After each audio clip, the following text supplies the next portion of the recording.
a rich man's world. I have turned the soul of this beautiful land, but that beautiful, a rich man's world. I have turned the soul of this beautiful land, but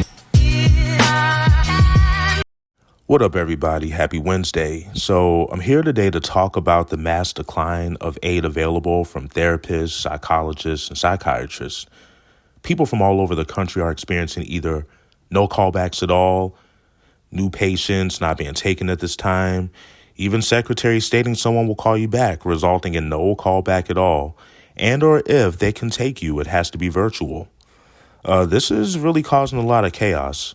Go ahead and check out these news clips, and I'll be right back. Is 25 days for any new patients, and for some who need help with their mental health, that's just too long of a wait. Counseling has really backed up. From private counseling to the free services offered by the Tucson Unified School District, many counselors are putting patients on waiting lists before they can get help. It's the students that need more ongoing care, long-term individual counseling services, specialized counseling services for things like OCD or other diagnoses.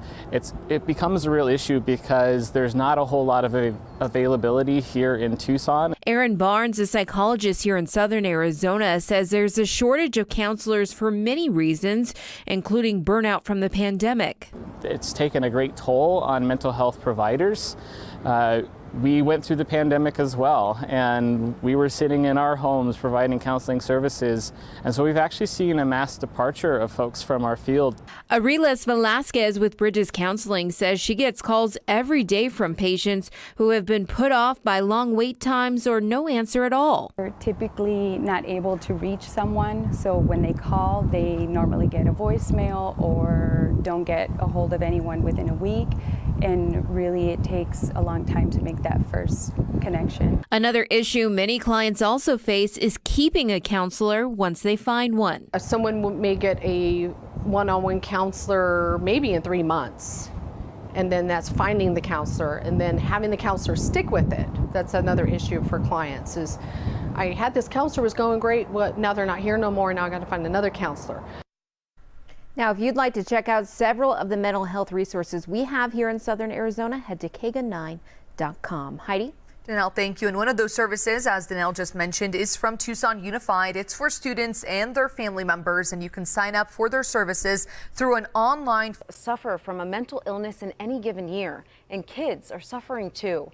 The White House calls the rise in rates of depression, anxiety, and suicidal thoughts among children an unprecedented mental health crisis. Christine Sorensen reports, despite a growing demand of mental health services, many still can't find an open appointment. Across the U.S., demand for mental health treatment is growing. People are struggling to figure out where to start. What kind of providers exist? What kind of services exist?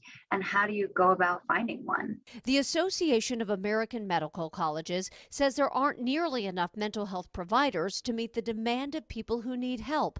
A 2018 analysis showed the workforce of psychiatrists was shrinking and could drop to a projected low of as many as 31,000 psychiatrists in just 2 years. So if you're struggling to get an appointment with a psychiatrist or a psychologist, licensed therapist Jody Baumstein says, don't limit your search. Licensed clinical social workers, licensed professional counselors, licensed marriage and family therapists, all of whom can provide that same kind of treatment. To find a potential therapist, Baumstein suggests pulling up online directories which list providers in your area. Some employers may offer free short-term mental health benefits. Check with private providers on whether they may have clinical interns that can help. If you're going through an insurance provider, go over the options with them.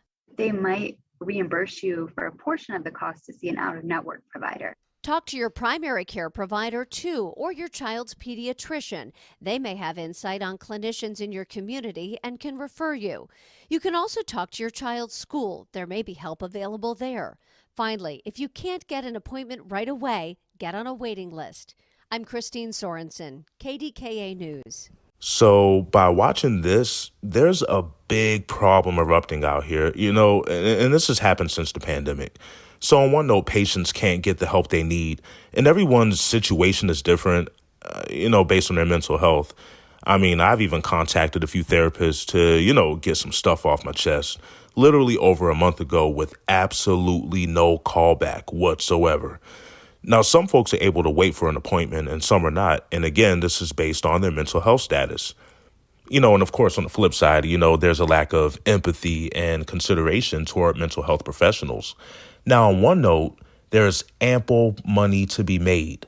I mean, these mental health professionals aren't experiencing loss of money and jobs like most in the U.S.